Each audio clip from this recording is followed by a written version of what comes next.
Hi guys, Michael here.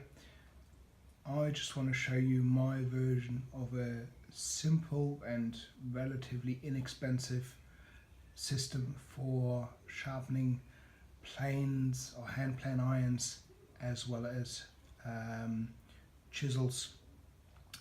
So I've been watching a whole lot of videos on YouTube and there was always a little bit missing that I found unsatisfactory. So what I ended up doing in the first instance, I bought a combination stone, which is this one here. And this just came from a normal tool shop here in Australia, and there was nothing special about it. This one is an oil stone, and it's actually made by Norton in the US. One of the issues I had, I never managed to actually get a good edge onto anything, and it took me until I found an old book that told me to a certain extent why.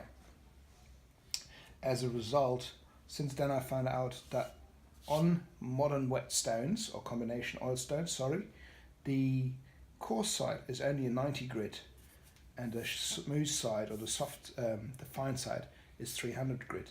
Now if you follow the videos that are online, you'll find a lot of people are using 3,000 or 6,000 or 10,000 grit to actually finish their work.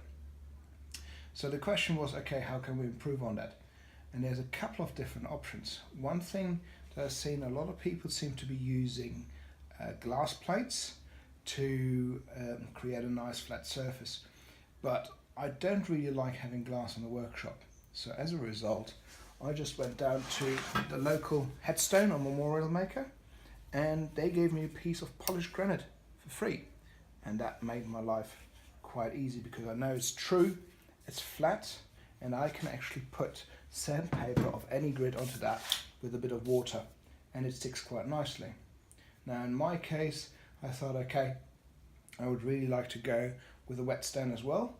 And if you look online in Australia, you can easily pay $100 to $200 Australian dollars for a whetstone each, especially a nice high grit. But with a bit of research, what I actually found was, if you go into look at kitchen supplies, you can buy combination whetstones, and this is what I did. So this one is a 3,000 grit and an 8,000 grit, I think, whetstone, made in Japan. Total cost including shipping was about $60, and it works perfectly fine for giving you a nice decent edge on any blade or any hand plane blade or on any of the chisels. Again, to true the plates, the stones, I just use a bit of wet and dry paper on this stone, and I basically make sure they're flat again. What I've also did, I simply got, rather than buying one of the really expensive Veritas jigs, I went down one of the big box stores, I think as they're called in America, just one of the hardware stores, and bought a really cheap honing guide and made up the respectable or the required blocks to set up the bevel angles. And even on the cheap ones, it actually tells you exactly how much, what's the distance, and it works very easily and very simply.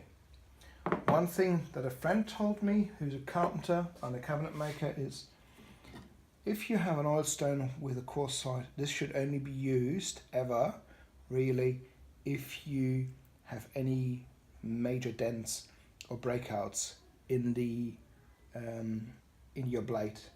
Other than that, you should only be using the 300 and then going up, in my case, to the 3,000 and 8,000 grit. I made a little box, it's nothing special, but what it does, it actually allows me to work on top here, and it works very nicely for me. I hope you enjoyed that, and hopefully also it allows you to spend or save a little bit of money when you want to set up your sharpening system again. This one came for free from a headstone maker here in Australia. I just went up there and said, look, this is what I'm after. I was quite happy to pay him some money, but they said, look, Here's a leftover piece, and $60 or so for a combination whetstone made in Japan, big enough, rather than $200-300 on purpose woodworking whetstones. And I think the combination oil stone cost me another $40 or $50. Again, all of this is Australian dollars, so it's a bit less in the US. I hope you enjoyed the video. Thank you for watching.